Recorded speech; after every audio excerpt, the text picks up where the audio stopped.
So our first speaker is Brian Richardson, an editor of Say It Loud, and Say It As It Is. So Brian's going to start us off. Thank you very much, Naima. Good morning, everyone. And let's start, actually, by let's have a bit of entertainment. The Afro-Caribbean serviceman who found a new life in Britain soon wrote home, telling others there was plenty of work here. In the late 40s, a steady stream of young men began to arrive from all the islands. But it was no surprise who stole the limelight. Now, may I ask you your name? Lord Kitchen. Lord Kitchen. And I'm told that you are really the king of the singer. Is it right? That's true. For us? Right now, yes. London is the place for me. London, this lovely city.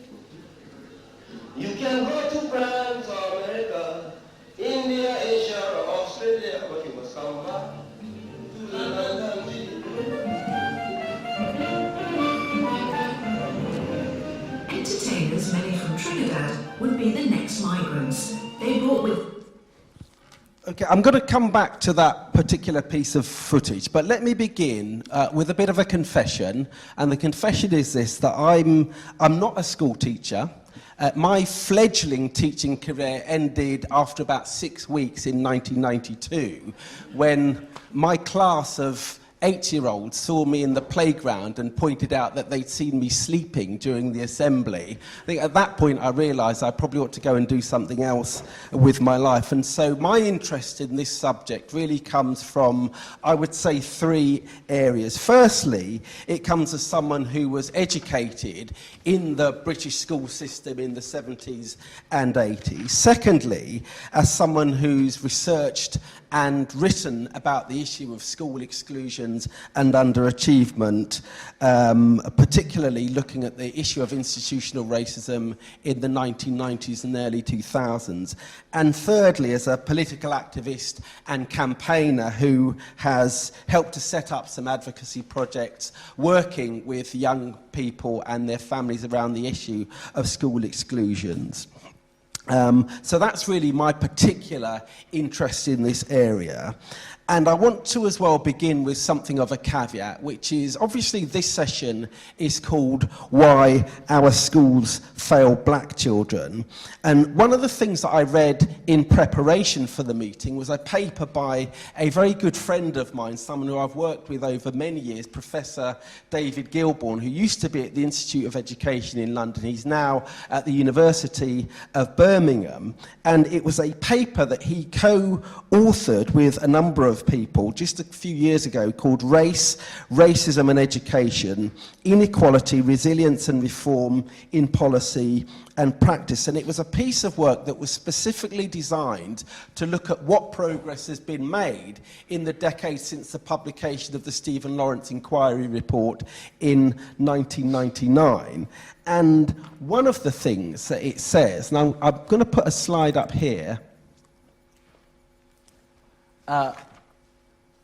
at the beginning of it is this: overall rates of achievement at age 16 have been consistently rising throughout the period covered by our research. The proportion of students achieving at least, pardon my spelling, 5 higher grade GCSE passes almost doubled between 1993 and 2013. And then, and this is, I think, very significant, in terms of that original benchmark, 5+ higher grade passes in any subject, the black-white gap has almost closed in the 25 years for which data are available. So, the point of, and it goes on to add, and let me find another slide. Actually, I think it was the second point in that slide, was the point about the reduction in gap. So I want to really start by saying, and in a sense setting the tone for the discussion that we have, that it is a tribute to the hard work and dedication of schools and school teachers that that original gap did reduce in that period of time. It's a very important measure of some of the successes that have been achieved. There is, however, and the point of having a session like this is to recognise that there has always been an issue of relative underachievement and exclusion of black children. The gap in attainment is something that has never closed, despite the successes that have been achieved. It's something that has never closed. And in fact, one of the things that Gilbourne and others talk about in that paper is how the way in which attainment has been measured has changed. So it went from being 5 higher grade A to C grades at GCSE to measurements of the baccalaureate, then measurements that specifically required English and maths, particular science subjects, and a humanities, either history or geography. That was the way in which attainment was measured. And I think one of the things that the paper talks about is how when you look at that measurement of achievement, there has been a significant increase in inequality. And one of the things I want to stress in this introduction is that this is not something that is new. It's not something that just focuses on the last 20 years or so. It is now 48 years since the publication by Bernard Cord of his seminal pamphlet, How the West Indian Child is Made Educationally Subnormal in the British School System. And there is, in a sense, a grotesque irony to the circumstances in which the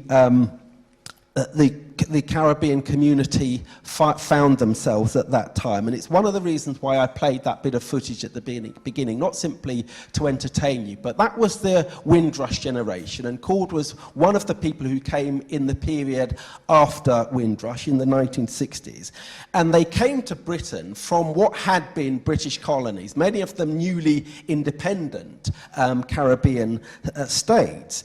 And they came, having been British colonies, they came from a school system which had been modelled on the British school system, the grammar and secondary modern system. And they therefore came, in many ways, they were some of the middle class, not the poorest people from those countries. They were in some ways some of the more successful people, the graduates of grammar schools and so on, who therefore came to this country with a high expectation of the British school system, and in fact, many of them had come not expecting to stay here, but to work for a few years, get perhaps graduate qualifications, and then go back and build their own countries. They ended up staying precisely because they were victims of institutional racism, something I think that Daniel's going to talk about in a bit more detail. They were denied the opportunity to progress, get decent jobs, decent incomes, and so on, and necessarily, therefore, found themselves having to settle more permanently in this country. It was in those circumstances, therefore, that they began to have families, they began to get married, have families, and have children. And it was those children who were the children who were being labelled educationally subnormal. And people like Cord realised that there had to be something wrong with this, not least because the supplementary schools that they often sent their children to were helping those children to achieve well. They showed that those children were not subnormal, that there wasn't something inherently wrong with them, that it was something about the school system that was making them educationally subnormal. And it was in those circumstances that Cord wrote the pamphlet. But he and those around him didn't simply write the pamphlet and just hope people would read and do something about it. They used it as an organising tool. They campaigned and they demanded respect and inclusion of their children, and in so doing they demanded the respect and support of teachers and teaching unions. And it was really in those circumstances in the 1970s and 80s that we saw the development of multicultural and anti-racist education. And I hope some of the people who are here who were involved in some of those projects will talk about how those things developed. Those kind of projects were fantastically important, and I would say standing here, one of the reasons why people like me, who went through the school system in the 80s, and 70s and 80s, had a much better schooling experience than our sisters and brothers and predecessors in the 60s. Why? Because there was a commitment driven in the first instance, of course, by activists like Horden and the black community, but assisted by committed educationalist unions and so on. Our experience was much better. We were able to achieve some degree of success at school. We were able to go to university, get half-decent jobs and so on. That is a measure of what can be achieved when people campaign and organise. However, one of the other things I had the great privilege of doing, and if I can just borrow Zahra's copy, was editing this book in 2005, Tell It Like It Is, How Our Schools Fail Black Children. And what we did in this publication was we reprinted Cord's original 1971 paper, but we set it alongside a series of other contributions which brought the debate up to date and looked at the situation from the early 2000s. Why did we do that? We did that precisely because, even though it was not exactly the same as it was in the 1960s, there was still this question of underachievement. There was still an issue that black children were facing. I need to sum up, so I shall try to be quick. In a set, you know, I'll just quickly say something therefore about the Stephen Lawrence Inquiry Report, published in 1999, primarily focused as it was upon the police investigation into the murder of the black teenager Stephen Lawrence. But one of the things that it also said was that institutional racism, again, something Daniel will talk about, is a disease that affects institutions right across society, including the education system, and is a key factor that explains the continuing underachievement and exclusion of black children. That was the case in 2005 when we produced the paper. It continues to be, and one of the things that always struck me was the fact that at that time, when you consider that English and maths were considered as the basics, a decent grade in those is considered the basics to progress in life. It was the case that because of the way the system was structured, there were some GCSE examinations that were set in such a way that it was not possible for some children to even achieve a C grade. Even before they entered the exam room, the most that they could achieve would be a D grade, and inevitably, therefore, they were going to be classified as failures. Surprise, surprise, a disproportionately high number of those who found themselves in that situation were from black and minority ethnic communities. And similarly, on the question of exclusions, whether temporary or permanent exclusions, a hugely disproportionate percentage were from black and minority ethnic communities. Zahra will highlight the fact that that is a continuing catastrophe that persists today. Let me finish by saying this. I now work as a criminal barrister, and one of the reasons I chose to do that was because of the work that I'd done around schooling and education. And when we produced the original publication, Tell It Like It Is, one of the things that I quoted in my introduction were the words of the then chief executive of Barnardo's, who had previously been Director General of the Prison Service, Sir Martin Neri. He said this, and I quote, "The 13,000 young people excluded from school each year might as well be given a date by which to join the prison service sometime later down the line." He said that in 2001. I say, having 10 years' experience of working in the criminal justice system, almost every single person I represent as a defence lawyer has been excluded from school.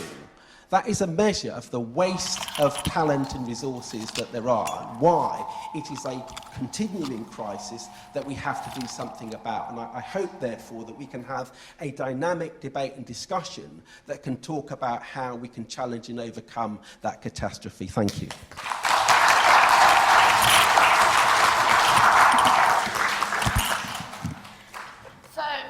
Our next speaker is Daniel Kebede, a teacher and anti-racist activist and a part of the NUP.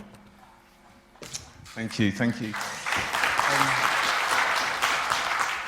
Yeah, I'm first and foremost a teacher, actually. That's the most important thing about me. I feel I've had the privilege of teaching excluded boys in the northeast of England, and I now teach in a mainstream school in Lambeth. But I think it's important, actually, whenever we talk about education and schools in particular, we recognise that an apartheid exists, because not all schools actually do fail black children, and not all schools fail all children at all. And that's particularly if you can pay for it, because the apartheid continues to exist between the wealthy elites who can afford the Eatons and the Harrows, and the rest of us who attend or work in the comprehensive or non-fee paying sector. And actually, 29% of the children sat in our private schools are from a BME black background. Or black, and that's because British private schools are still attractive to the global elite, who of course all come from a variety of different backgrounds, including black. And that's sort of my problem with privilege theory, to be honest, this notion of white privilege, because I don't believe a black child sat in Harrow who's set to join the future elite is less privileged than the white working class children that was teaching on free school meals who'd been excluded in Wallsend. So the point I'm trying to make is that it's not only your race, but your class is fundamental to the educational experience. But do our schools and does our education system fail black working class children? Absolutely, there's no doubt about that. But it's not the dominant narrative actually that's being pushed by those in power. For example, Ofsted believe that the job's being done.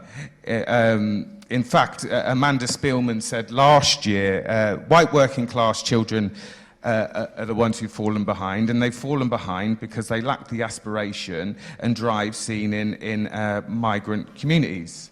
But what Spielman is actually referring to is children on free school meals, so it's not a Marxist analysis of class, of course, like you could expect that from the head of Ofsted. But, we all know that there's two classes fundamentally, isn't there? There's those who work by brain or by hand, forced to sell their labour, and there's those who own and control.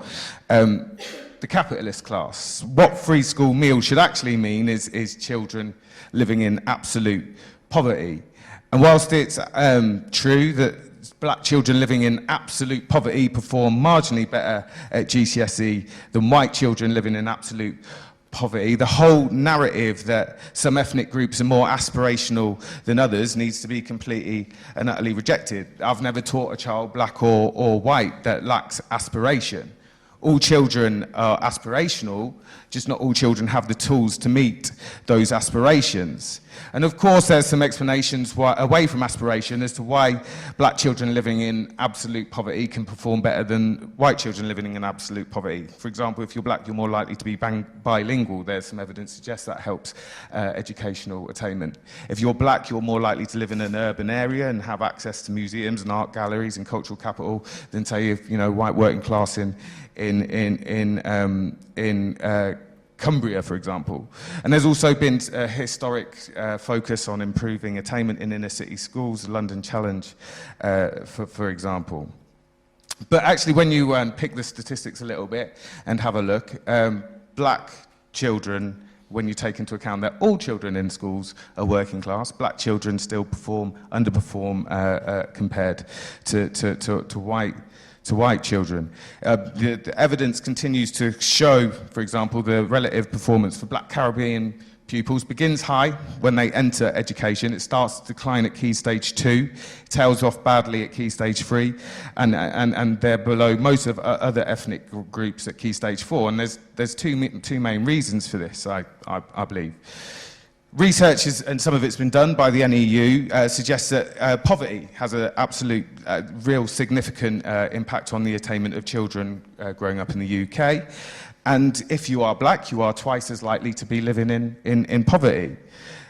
Also, and we need to talk about it in terms, the British education system is fundamentally and institutionally racist. One benefit of the Macpherson report was that we got a definition of what institutional racism is, and that's the collective failure of an organisation to provide the appropriate and professional service to people because of their colour, culture or ethnic origin. And we see it in processes, attitudes and behaviours which amount to discrimination. But, you know, fundamentally, the education, I think we also need to unpick why the education system is institutionally racist and therefore fails black children. And I think for that we actually need to go back to 1988 and the introduction of the national curriculum. Actually, the national curriculum's primary aim was really to attack teacher autonomy, the notion of child-centred learning and freedom of curriculum choice. It was also about removing the socialist ideas from the classroom. For example, sort of Kenneth Baker, the architect of that, said that the national curriculum should be about teaching to respect authority. And this mantra has remained. And because the national curriculum has continued to be organised by powerful white men, it's continued to be whitewashed. Black people rarely feature on the national curriculum, so black history is consigned to 1 month in October. But more than that, the curriculum offers virtually nothing on Britain's imperial past or its impact. As the curriculum says, it says children should be taught the history of these islands in a coherent chronological narrative. Now, this isn't just alienating for black children, but it's completely alienating for and damaging for white children because, of course, you know, well, to be taught this sort of Little England white saviour narrative, but fundamentally, schools will continue to fail black kids if black kids don't see themselves, their histories, their inventions, their geographies reflected in the content of teaching. And what does this alienation lead to? Where it leads to persistent disruptive behaviour. And what does persistent disruptive behaviour lead to? It leads to exclusion. Now, I'm not going to dwell on this too much because I know that's something that Zahra will pick up on. But if you want to see institutional racism in action, you just need to look at the disparity the race disparity in exclusion statistics. For example, black Caribbean boys 3 times more likely to be excluded. Black Caribbean boys on free school meals with SEND are 168 times more likely to be excluded. Again, your race and your class fundamental to the educational experience. And actually, being white doesn't mean you're going to escape exclusion. 78% of pupils who are permanently excluded either have SEN, are classified as being in need, or are eligible for free school meals. Schools are almost incentivized to exclude and off-roll to meet attainment targets. But it doesn't have to be this way, obviously. In Finland and in Holland, exclusion doesn't even feature as a concept. Children who demonstrate challenging behaviour are considered safeguarding concerns. And then, of course, there's prevent. And this is a state-led signal that to all people that there is a particular problem with Muslims. And this is racism that, again, comes from the top in the form of government policy and manifests in our classroom. We've all seen the newspaper reports, the attacks on children, the attack on a Syrian refugee. We had the attack of that young boy, Ashley, in Devon, and he was told to, you know, suck it up, basically. But how do teachers deal with this? There are many good anti-racist teachers who absolutely do their best to mitigate against some of the manifestations of institutional racism. I mean, there's some of them sat in this room. I've had the pleasure of working with them. But when I was actually reading about the impact of Cord's book and how it blew the lid off things, I think it was in the, was it 80s? Yeah, 70s, yeah. It was, you know, it caused a lot of discussion in the teachers' unions, and it was studied at teachers' academies. And I was actually reminded when I was reading about this, at how teacher training and adequate anti-racist education for teachers has been increasingly attacked by the Tory government. We've seen initiatives like Teach First and Troops into Teaching. It's all about moving teacher training away from the universities, so that teachers are deprofessionalised and not so well equipped. And when they're deprofessionalised and not so well equipped, what can the Tory government do? They can attack the terms and conditions. But a consequence of that is that, teachers aren't also well equipped as they were to deal with the manifestation of racism. And there's also an argument, actually, that to end racism in schools, that we just need more black teachers and black head teachers. And whilst I agree, absolutely, schools should look like and reflect the community, it's important to recognise that more black teachers are not just, more black head teachers are not going to be the silver bullet that ends racism.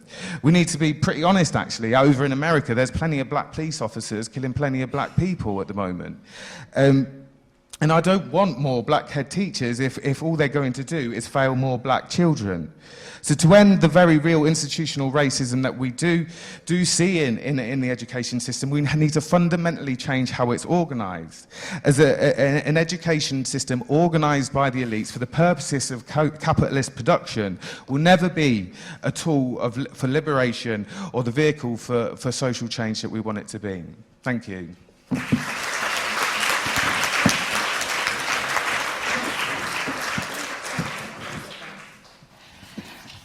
Our next speaker is Zahra Bei, a teacher, an activist, a trade unionist, and a co-founder of No More Exclusion. So Zahra? Yes. So, is it afternoon? Good afternoon to everyone. Thank you very much for coming to this talk. I was just, as you do, listening to the historical backdrop to the topic, the subject that we're here to talk about. Why do schools fail black pupils? Then listening to the policy and then the thread of institutional racism and how that runs through. And then I'm trying to link it in, and I've just changed what I was going to say, actually. Made notes. I was like, nope, that's been covered. Don't need to talk about that. Thank you for giving the definition of institutional racism, because that's right at the heart of.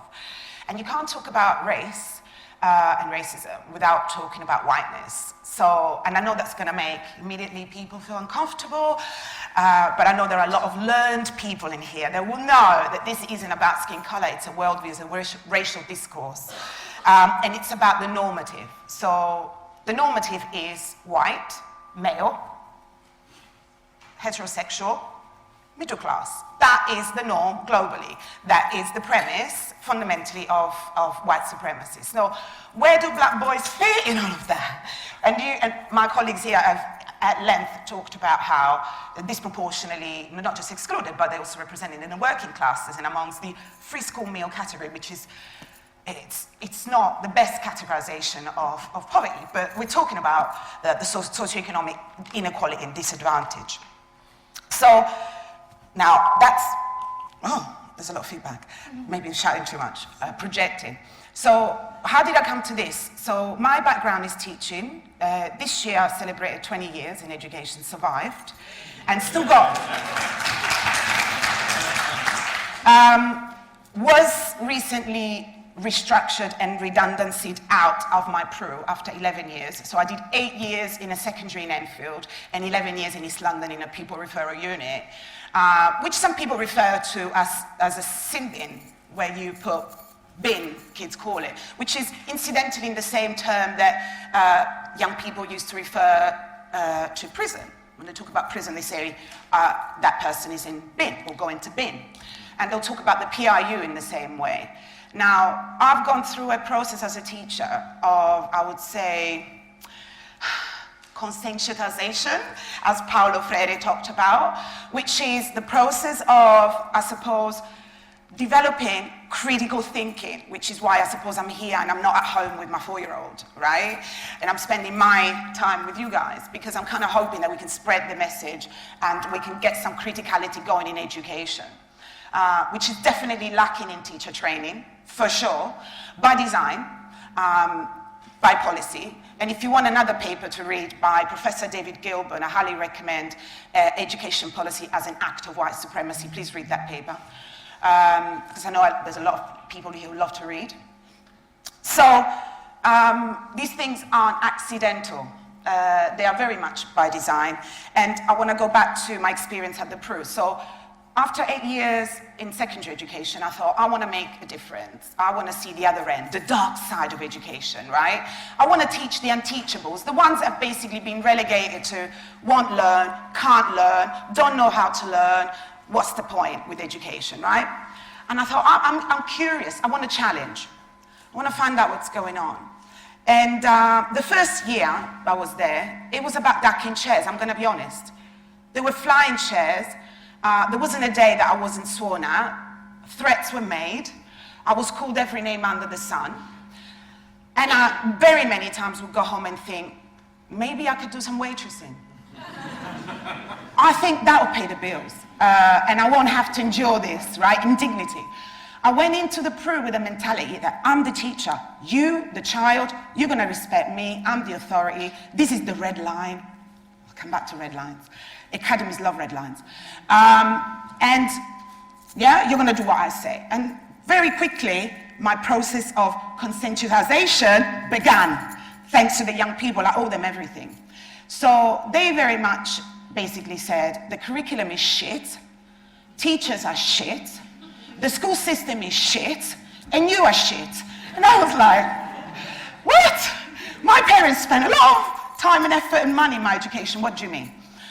But then I had to take a step back and kind of start, first of all, looking at myself. So I suppose if there's anything I want you to take away from this talk today is, and I know there are many teachers in this room, but not just teachers, educators, parents, whatever, is that the work begins with yourself, with your own criticality. How much have you questioned the status quo? What have you done about it? For example, for the first, I would say, 7 years, 6, 7 years at the Peru, and I'm deeply ashamed to admit it, I never sat, and I'm quite, let's call it a challenging in terms of debate. You know, I like a good debate, and I like to challenge things, and I used to think I was critical.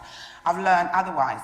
That I've sat in many staff meetings at the Peru, and never once did I challenge management or the local authority, because the Peru comes the local authority, about the race disparity, about the free school meals coming through the doors, about the high incidence of special educational needs and disability. Label, which is, it's a line, a minefield really, because the young people don't even know they've got this label at the Peru. The Peru is just a container for social problems. That's what it is. And as a Peru teacher, you're supposed to be there to apply a plaster on social wounds, really, and not ask too many questions. And it's not accidental that when I did start to ask questions, I was very quickly put on the redundancy list. Very quickly. So the development of a criticality within the profession is absolutely fundamental to challenging the normative, to challenging the patterns of disproportionality, to challenging the stereotypes that unfortunately are still very pervasive. There was a study that was leaked out of the DFE. It was another one that you can now search if you're into reading. It was a priority review on the exclusion of black boys published in 2006 by the DFES at the time. Please look it up. It's very interesting because it was leaked out. It was never meant to be published. The DFES didn't want it published. In that 2006 document, the priority review, the government themselves actually admitted that there is institutional racism in education. So we've now officially known for 13 years. It's not just the police force. It's in education too, and we need to start having this conversation in teacher training, in staff rooms, within the union, across the board, if we've got a chance to, you know, undo the harm that's been done over centuries, not just decades. How much time have I got? Sorry. 2 minutes. 2 minutes, oh, I'm doing good. Some of the stuff that came out of that 2006 report that is also worth mentioning, it's really important, and this is, I know, this is a Marxist event. Do you really want to say this, Zahra? Yes, I do. I'm about to say it. The findings from that 2006 report challenged the assumption that racial inequalities are solely due to socioeconomics, right? Because we know that the patterns of disproportionality and race disparity in school exclusion go back to at least the times of Bernard Court in 1971. And it might be safe to assume potentially even earlier. It's just that at that time somebody started to record and write about it. But it'd be foolish to say that, hey, the race disparity in special education started in 71. That's nonsense, right? So this is something that we have to come to terms with. We have to be honest about it. We have to look at how complicit we are. And it's not enough, as Angela Davis said, to be a non-racist. You've got to be an anti-racist. What are you actively doing, each of you, each of us, that's me included, to say what we've learned, we need to relearn. What we've taken as normative, as the normalcy, we need to trouble, challenge, deconstruct, and reconstruct, right? And I think it might be a good place to end, actually, there, by maybe saying some of what the young people in my study did. This is the other reason why I'm so angry, I suppose, about, and we do the no more exclusion stuff. This week, on Tuesday, I graduated from the IOE with a master's degree, right? Yeah. Social justice in education. The only reason why I was able to do that master's is because I was sponsored by the school that also made me redundant. So that was one good thing that came out of that employment. If it hadn't been for that important piece of my educational journey, a bit too late really, because I've managed to damage young people and not contribute to the system enough for 18 years, right? So that master's program that's kind of revolutionized my thinking has come way too late. But some people say not too late, right? But in many ways, I couldn't enjoy my celebrations. I was there with my son who's 18, and he was like, Mum, what is the problem with you? Why can't you just ever enjoy anything? What is your issue? And I'm just there, and it was on the Embankment, Royal Festival Hall, and I was just thinking about all the young people that have come through my doors that will never, ever experience a day like that. And they absolutely deserve as much as me, if not more, because I've met pure genius at the Pro, I tell you now. Pro students are often in the Pro, they're excluded because they can see through the bullshit.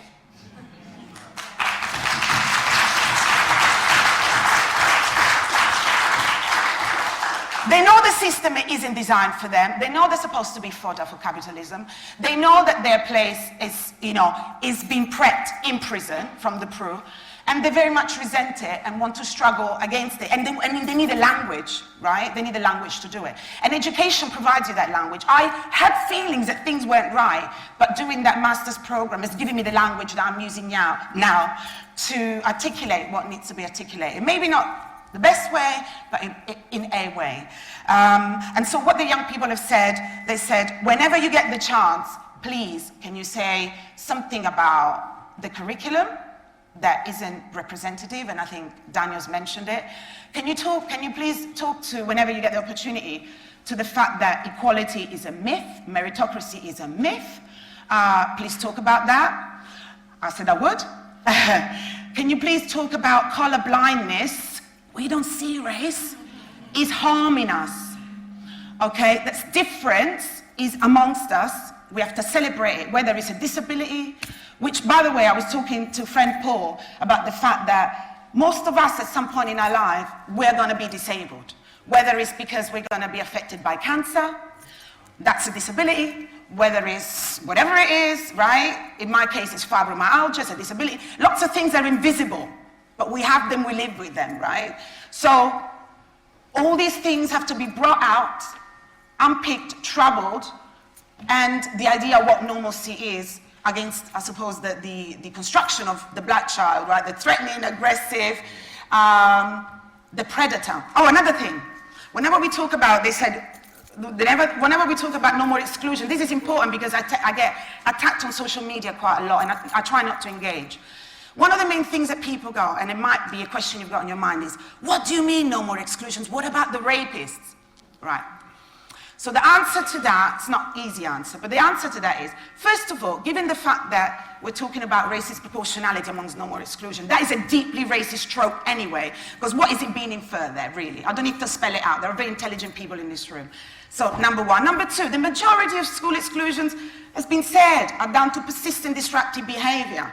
That means teachers, right, need better training, more support, more money needs to be put into the system. Teachers are struggling. Teachers don't go into the system to damage children, to do the best for them. And ultimately, we need to think about other children and treat other children the way we want our own to be treated. And that's it. So, we're going to have a roaming mic if you have any questions or contributions. I can see hands up already. Do you want to take it? Oh, you got one? Oh. Yeah, you could go. Just go first. No, you don't have to come to the front. Thanks, sorry about that, but I've just been called up to the creche. Thanks very much for that, it was really interesting. My name is Pura, I used to be a teacher and now I work in teacher training. And I wanted to talk about another aspect of the hostile environment for BME children in our schools that I don't think we consider enough, and because it's an area that I work in, and that's using the label EAL. Who works in contexts where they use the label EAL, where a group of students are called EAL? And I just think we really need to call that one out, because I think it's part of the hostile environment that is created for pupils, students who come from multilingual backgrounds. As a linguist, EAL tells you absolutely nothing at all. It's deficit. It tells you it stands for English as an additional language. And it tells you, it doesn't even tell you that the individual has another language. It just tells you that English isn't the first. It tells you nothing at all about what they can do with English. When I arrived if they had had the label then, if I'd have arrived at school, I would have been called EAL, but I would have also been called EAL when I left, because you can't get rid of it, and clearly my English improved quite a lot when I was during school. I think it's part of the hostile environment. If you try to look into research and stuff like that on bilingualism, which is seen as an asset, bilingualism in the studies is used for children who've got French and Norwegian, and who've got English and Finnish, and who've got European high-status languages.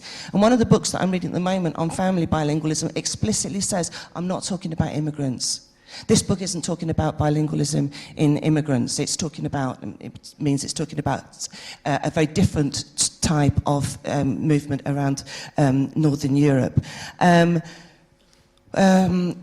The thing that they were saying, that bilingualism is a benefit. Bilingualism is a benefit in certain circumstances, not in all circumstances. And the model that we have in schools is the worst model that you can have, because actually it doesn't seek to promote language one. It seeks for language one to become extinct and to be replaced with English.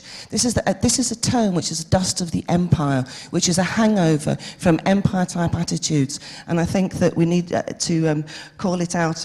I was just thinking of some of the students that I've had, people who are bilingual or who come from multilingual backgrounds, if it's not a high status Northern European language, are very likely not to tell you about it and almost feel that they shouldn't admit to it. One of my students who spoke English, Spanish, French and German said to me in private, I don't tell people that spoke English, French, Spanish, German and Polish, told me as an aside, I don't like people to know I'm Polish. I never tell people that I'm Polish because it's seen as being... Anyway, I just wanted to throw that in. I think as anti-racists, as an educationalist, we need to throw out that horrible model, English as an additional language. We need to call it bilingualism or people from multilingual backgrounds. I think it's part of a liberal approach to education. I think it's part of an approach following multiculturalism rather than anti-racist education. And I think it creates a subgroup of students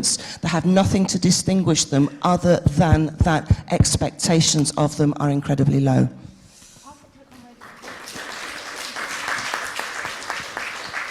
I just want to fit as many people in as possible, so can people keep it to 2 minutes, please? Is that okay? I'll tap on the mic when it's time. I mean, when you think about what's actually taking place with black kids in education, it sounds absolutely awful and it sounds disastrous. And actually, part of our role, I think, is fighting back against that, and actually how we can have an impact on that and our activities and everything. And I want to echo what Zahra said. Actually, I want to add a little bit to what Zahra said, which is that Zahra was in our association in Waltham Forest. She's decided to organise the black educators in our association. I want to say that because of the impact it actually had. As a result of Zahra saying, right, I'm going to take a lead on this, it's led to a number of events with black educators. What was the impact that actually had in our association? It led to a growth of teachers and support staff joining our union, because what happened was the buzz got round that actually black educators are being organised in Waltham Forest. Therefore, you come to a mill, we talk about politics, we start raising issues about what's really taking place.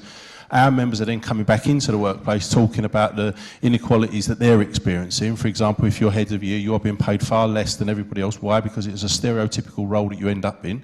Actually, that's a reality for many black teachers. They end up in stereotypical roles. Just look at the Runnymede Trust report. All of that then comes out. All the educators and support staff start talking about this as well. Then you start to have the impact in the classroom, in the kids. And one of the things that took place about a couple of weeks after this all started to happen in Wolf Forest was the attacks on the mosque over in New Zealand. What happened? Actually, those people, the support staff, saw what had taken place. The teachers that had been involved in a black educators group in Wolf Forest then said, right, we need to go to our local mosque. We went and stood outside our local mosque at lunchtimes, pledged a level of solidarity. Why is all of that important? Because what starts to happen is, as we start to fight back, it starts to open up possibilities of having discussions elsewhere. And what it also has led to is loads of discussions in our staff room at the moment about the experience of black teachers, but also the experience of black kids as well, and that is crucial, because then everyone then starts looking, hang about, if I'm on the receiving end of this and I'm a teacher, what must they be on the receiving end of as well? And then we're starting to talk seriously about our pedagogy. We're starting seriously talking about taking control of our learning and our rights to work as well. So I want to thank Zahra and everyone who's been involved in No Exclusions, because that's a massive impact on the way we operate.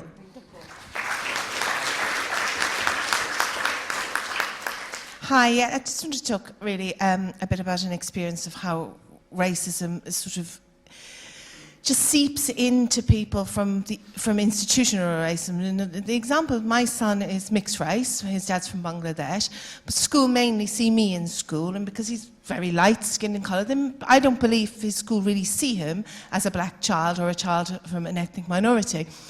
And my child we could talk about whatever reason he's been doing these things for, but I think he's just absolutely bored out of his mind because they've taught nothing new. He's in year 6 and they've taught nothing new from January until the SATs, and then after that the kids are getting ready for the holidays. So the whole of the year from January there's nothing new. So he's quite bored. So he's shouting out in class, speaking when he's not supposed to, swinging on his chair, doing all these sorts of things. Now, what the teacher, when he phones me up, talks about is, I think he's got in with the wrong group of friends. So who are the wrong group of friends? The wrong group of friends are the Nigerian kids in his class that he is friends with. And who are the right group of friends that they suggest to me? Each and every time they've suggested the right children for my son to be hanging around with, or the 2 white kids that he hangs around with. And it is shocking. It is absolutely shocking. Now, I don't believe that his class teacher is a racist. I really genuinely, and I think, if someone were to say to him, and point this out to him, I think he'd be quite shocked about it. But actually, I think it comes from what you were saying about the difference between being non-racist or not seeing colour and being actively anti-racist. And I think, the experience for these children constantly being seen as the kids who shout out, the kids who are louder, and then when you have some little white boy who's doing the same thing, it's their fault. It's the fault of the black kids, not his own fault.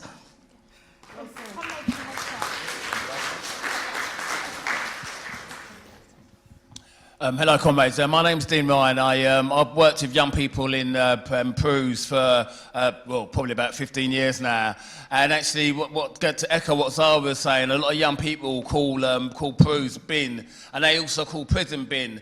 And actually, what they talk about is the Peru to prison line. And actually, my career was followed a similar trajectory, whereas I worked for Children's Services, and Children's Services have said to me, "Oh, Dean, you're really good at working with these kids in the Peru. We now want you to go and work in the Youth Offending Service." So I now work in the Youth Offending Service alongside young people who have been excluded from schools. And the reason why it is there's such a strong link, and it's really important to understand.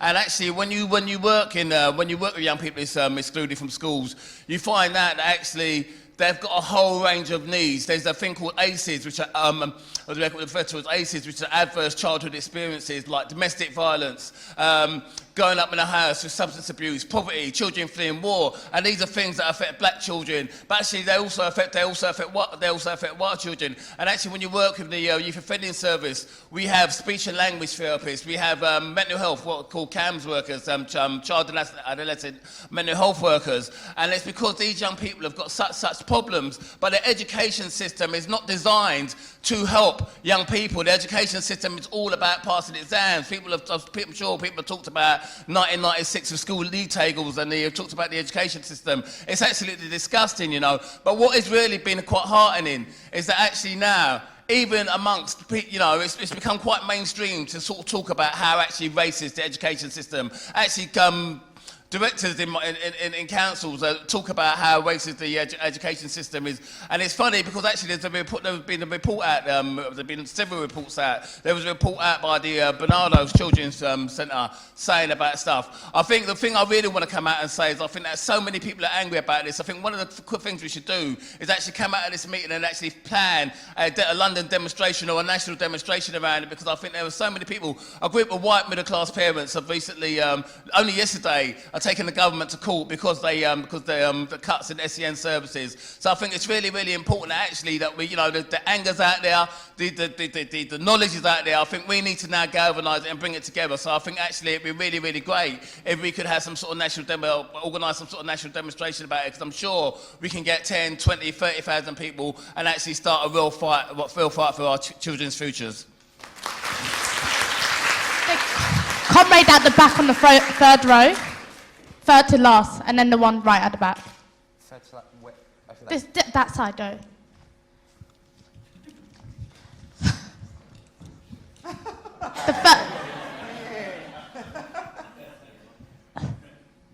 That's second to last, but that's fine. Yeah, I'm a teacher literally just round the corner here in Tower Hamlets, and I want to raise an example of how what Daniel and others talked about institutional racism operates at multiple levels, and we have to take up all of these levels. Because if you look at the question of setting in schools, which has been official government policy now way back, certainly the Blair government all the way through, then the Cameron government, now the current government, and it's been the Ofsted drive. And it's all pervasive in secondary schools in many subjects. So certainly the subject I teach in math, the overwhelming majority is set, but it's even more so now being driven down into primary schools. But that is one aspect of institutional racism, because we've just been involved in a study with the Institute of Education, 4-year study looking at early secondary school in maths and English, and looking at how students are allocated to sets in secondary schools.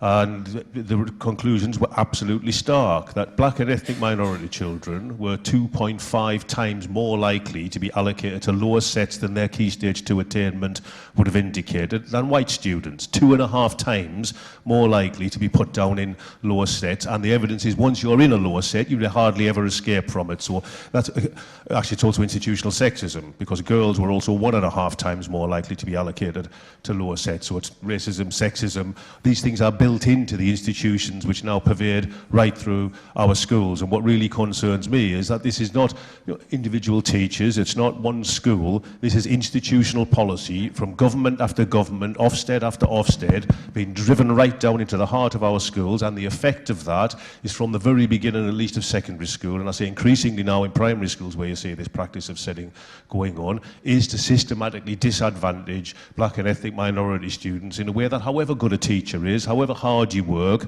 you can't overcome those kind of barriers. So one aspect, and it's not the central thing or the only thing, of taking up these questions, we have to engage in debates like that and bring out the truth, that this is not some nice pedagogical debate about the most effective way to teach people. There's good evidence why setting is bad from that point of view as well, but it is part and parcel of what we mean when we talk about institutional racism. And I think as teachers and educators, we also have to engage in those kind of debates as well and bring out the truth and challenge them. Can you pass it down to the committee? Thanks. Hi, my name's Emma. I'm a primary school teacher in the borough of Barking and Dagenham, and I'm also Joint Equalities Officer for Barking and Dagenham National Education Union. And I guess what I want to talk about is that I think at the very first starting point that as socialists we have to be arguing that actually we're all the children of immigrants, that we all come from somewhere in the first place. So when it comes to fighting against racism, this has to be our starting point, that it's in all of our interest that we're tackling the institutional racism and also the way in which that will then have an impact on broader society. And I want to get into a little bit about how in my school we've actually had to challenge things. I think it's really important that we're doing the big national campaigns, that we have the Decolonising Curriculum Conference coming up, but I also think it's our responsibility in every local area to be challenging every instance of racism. And in the last year in my school we've had several instances of racist comments from staff. We had instances of the anti-fascist leaflets being taken off of our union board, our head teacher even getting behind and defending members of staff, we don't know who it was, taking anti-Tommy Robinson leaflets off of our union board. And the way in which we responded to that though was by saying this is actually a trade union issue. We have our right to have our union board, and also as a trade union it's important that, and as unionists, as teachers, that we are standing up and seen to be actively standing up against the far right and against racism. And we managed to get Naima Omar in from Stand Up to Racism to do a meeting in our school and actually start to go on the offensive about giving that alternative. And also getting Love Music Hate Racism into the school. If I was you, go away, Google Rams Visit School in Barking and Dagenham. It will make your day, because Rams came in and did an assembly, a Love Music Hate Racism assembly, and it managed to really cut through the sort of the racism that was coming out from staff members and so on. So that's a really positive way. Also we organised solidarity trips to Calais to deliver aid to refugees. We've got another comrade here from the NEU who's been doing that. So I just think there's lots of practical things that we can do to actually say, yes, we want to challenge the ideas in our heads, but part of that is by building an anti-racist current in every school and every locality, and Stand Up to Racism is part of that. The last thing I want to say is my proudest moment as a teacher this year was when one of my students made a game that was called Miss Davis versus Donald Trump. So, yeah. So, the comrade right at the back. Great, yeah, thank you. Like my comrade front down, the Dean, who works with a lot of students who've been in the PRU, I also worked with young offenders for about 10 years. And one of the things that I know as a youth offending worker is that when you're working with children and you're looking at how you rehabilitate them and how you protect them from the British justice system and stop the British justice system from just chewing them up and spitting them out, one of the biggest things you have to look for is education. It's whether you know you've got a chance of actually fighting for somebody to actually have a decent future, is whether or not they're at school and whether or not they're able to get themselves an education. I think the other thing about it as well is when you're dealing when you're working in that type of field, if you're going to be an active anti-racist, see, for me, for example, I had to go into courtrooms and present pre-sentence reports. What they want you to do is individually pathologise about that young person's problem. What you have to do is make sure you put it wider. I quoted the David Lammy report in every single one of my PSR because I'm going to put it on that judge. You are going to contribute to the racism within the British justice system if you continue to sentence young black children in this way. The other thing I think as well is I think when you're working with parents from black and minority ethnic communities, you have to talk about racism. You have to acknowledge it. It's not enough to just walk in there and talk about the problems with their kids. You have to acknowledge the systematic oppression these people face day in, day out. And I think when you do that, the important thing is you can empower people. I'm very proud to say the borough that I worked in, we overturned a permanent exclusion. We got the governors to overturn a head's decision to exclude a young black boy who'd been related to knife crime. That was very, very difficult to do that. It's the only time it's ever happened in our borough, and actually they tried to stop us, an organisation, from going into their school following on from that as well. I feel very, very proud of that. So when you're an active anti-racist at work, working with the clients that you work with, you have to prove that. But also in my workplace, you know what else we did? We brought in loads of different speakers into our trade union meetings. Maz Salim, for example, whose father was murdered by neo-Nazis. We raised that issue. When it was Eid and 7 of our colleagues at work are fasting during Ramadan, we made sure we had a bring and share lunch for Eid that everybody took part in. We're not just celebrating Christmas, we're going to make sure we stand up. So I think you can be an active anti-racist at work, challenge racism both in your workplace and with the client group you're working with. When you do that, you raise the confidence of all your workmates around you to say, you know what, when I stand up and I fight for people, I'm fighting against racism, I'm fighting against the system that puts people down.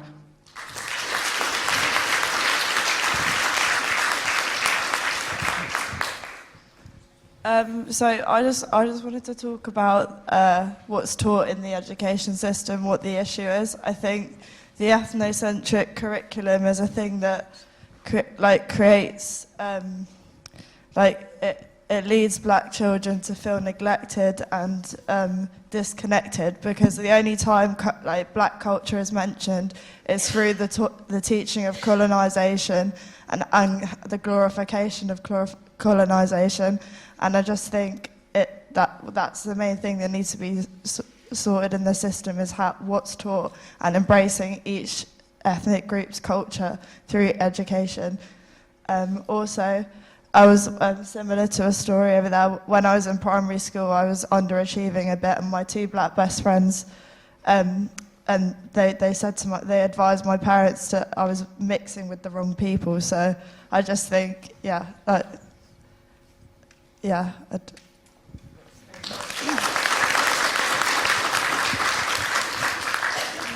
This just feeds on to what the comrade was saying before. I think Gove has done something absolutely terrible to our education system. I think he's taken away the creativity of our education system that allows our students to express themselves in the way that students need to. And I'm an English teacher, and the limited curriculum I teach is dominated by a very white-centric. We teach Dickens, we teach Shakespeare, and yes, they say a lot, but actually, how does that relate to the students that we teach at the moment? There is one poem that I teach called Checking Out My History, and it's part of a 15 collection, so we never have time to study exactly what it's talking about, but the message is, look at the system around you, and it's missing out so much of our history that is so important for the students to go away from school and have that confidence to speak about what they understand the world to be. I'm also really aware of the isolations, and the isolations are then what feed to the exclusions that are happening. I'm aware of students who have travelled from Afghanistan, had horrendous journeys, and I keep seeing their names on the isolation list. And I think, why are they stuck in this box for a day, being told either they've arrived late at school far too many times, or they are not behaving in the way that is acceptable. The comrade before who spoke about the bilingualism and the EAL, that is feeding into this. These students miss their parents and they can't communicate. So we've got to make sure that we bring in all of those different issues by being anti-racist teachers and by bringing Stand Up to Racism and Love Music, Hate Racism into our schools as well. I think that the discussion has been brilliant. I think we have to join up the dots. I was a teacher for 10 years in FE, and I also at school organised the black parents and the teachers together about exclusion of kids. We do all that stuff. But what I want to say is that there's an offensive taking place. If anybody thinks that Boris Johnson's going to come in and the stuff he says just inside the Daily Telegraph's going to stay there, it's not. I actually think we have to join up the dots about what's taking place and actually give a kind of total picture about what's happening. Every week, I'm in Haringey, every week, the same things that happen to my kids and whatever it is in terms of fighting that, you have to organise that. But I also think we have to have one of the things that Bowles and Gintis and what Bernard Cord did inside that book was talk about why he had to win a bigger world. And why when Bernard Cord and Gus John and all those people wrote that book, they wrote that book as socialist. They wrote that book as something of being able to challenge what was taking place. And I actually think we have to connect up some of those things as well. I think one of the things that we did last time, we had meetings, we had organisation, but I think one of the things we have to do is identify the fact that part of the racist offences taking place now means that Gove and those other people have institutionalised it from above. And sometimes what we try to do, we're progressive, so we try to fix it inside the space that we're allowed. But I actually think we have to have higher ambitions about what we're trying to do. See, the reason why this is important is because if we just start as individuals, or part of the question about individuals, the question of white supremacy is not a small thing. Theoretically, there's always been two arguments that have taken place. See, if it's a question of white supremacy, then it's a question about how individuals challenge it themselves. Otherwise, people have to raise their own consciousness in order to change themselves. I actually think it's a bigger struggle than that, actually. I actually think when we talk about black and white unity in a unified way, it's a bigger struggle, and we have to have higher horizons. And at the moment, theoretically, the questions of checking your privilege, of looking at those things, although they're right to identify inequality, they're not big enough for the problems that we face. And I mean that, and that's the reason why I think we have to talk about Marxist politics, we have to talk about bigger horizons, bigger goals, not because these things are abstract. It matters that if you have this view, we have to rearm the parents of the black parents I work with, or of stuff. Like, I've not necessarily had higher education or anything like that, but I tell you what empowers them in some sense is to have some understanding of their history in terms of where that black movement of Saturday schools came from. but the ability to connect that with something bigger. And also, I'll tell you honestly, we need more strikes. One of the things I loved about the 70s inside when I was a kid, our teachers were always out on strike. Give me that, we're on strike about this, we are on strike about this. Stand up for yourself, we're out on strike, we'll fight back. We don't have enough of that. We need to join with those school kids that march out about climate. We need to march out about climate and also challenge about racism. We have to bring all these things together, and we have to build a revolutionary party at the centre of it that can help organise that and do it.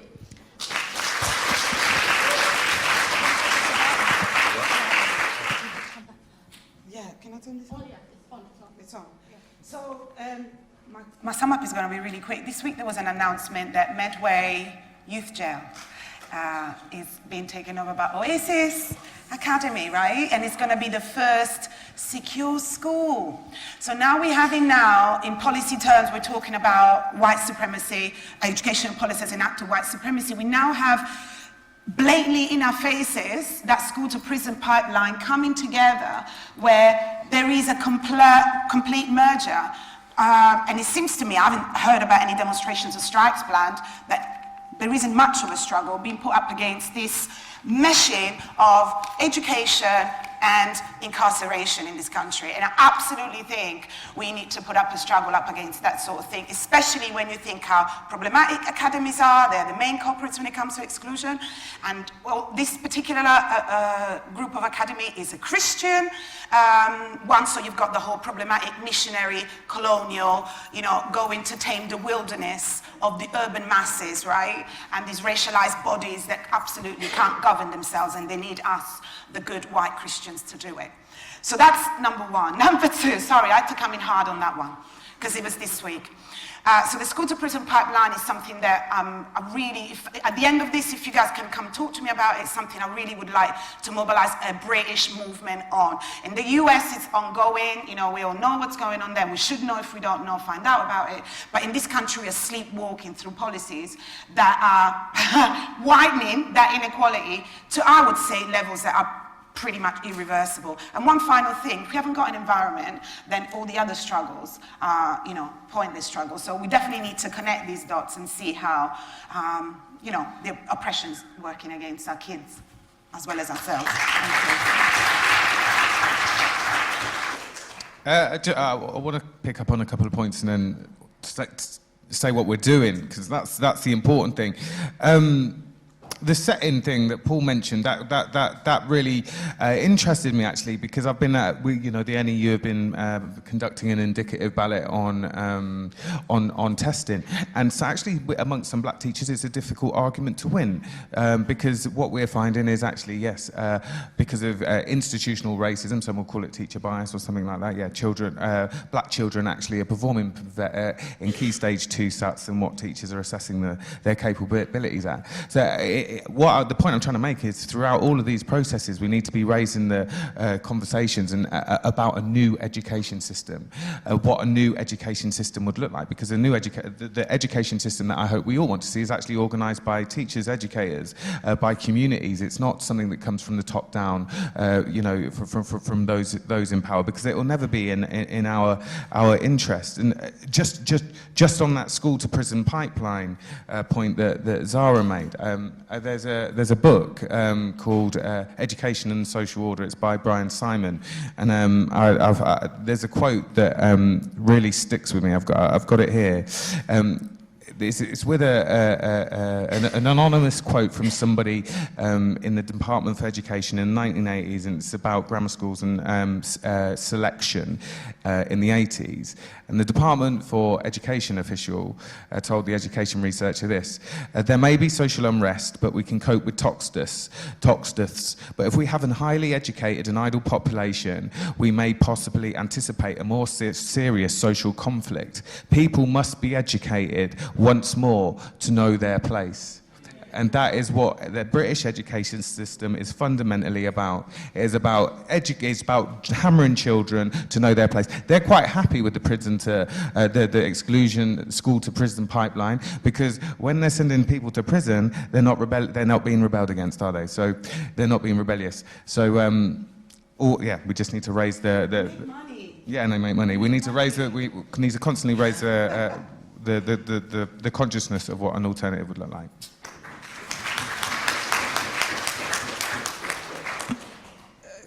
Comrades, although this session has been titled Why Our Schools Fail Black Children, I think it's absolutely clear, isn't it, from the whole debate and discussion that we've had, is that we want an education system that serves all of our children, that allows all of our children to thrive. And you get fantastic policy documents from the Department for Education that talks about allowing every child to thrive. But the reality is that the system fails far too many children, not just black children. It fails those with special educational need. It fails those who are from gypsy and traveller backgrounds. It fails those who are supposedly free school meals, working class children. We want a system that serves all of our children. And it's right, of course, for Zahra to say that it's not enough to say we want that and then sit and hope that someone else is going to do something about it. We have to, as educators, go back to our workplaces, our schools, colleges, our communities, and do what we can. And one of the things that has been so inspiring about this session is that people have talked practically about what they've done in their schools, the pupil referral units, in the courts, as Joe talked about, and so on. And we have to, we do have to start with what we can do, how we can make a difference, how we can fight in our schools for anti-racist education. But of course, it can't just stop there. I think Paul is absolutely right to say, even if we all do that, even if we fight within our schools and our workplaces, we're still battling against a system that does not serve our children, as Daniel has just said, a system that operates to make children know their place. So it is that the guy who's probably going to be our next Prime Minister, Boris Johnson, went to a school, Eton College, in which he was taught to know his place. And his place is at the top of the pile, being Prime Minister, exercising all the privileges that come with that. And our children are taught that they're worth very little, that they're factory fodder. And that is why, of course, we have a system which categorises them, the streaming, the league tables, and so on. And of course, we have seen a crisis that has got deeper and deeper over the last decade, precisely as a result of the austerity that has been imposed. So, which means the massive cuts in education, the massive reduction in resources, which makes the whole streaming, the league tables and so on, so much more prevalent. And so it is, of course, that it creates those pressures for schools and teachers. If your place in the league table, if the resources that are going to come to your school are determined by how many kids you're going to get through their exams, then of course you're going to focus on those kids who are going to allow you to achieve that exam success. That is how the system operates, and inevitably, therefore, it's going to be the kids who you consider are likely to be disruptive, less likely to achieve A to C grades and so on, who you're going to marginalise, exclude, push to one side. Inevitably, therefore, that is going to be the black, the minority ethnic, the working class kids and so on.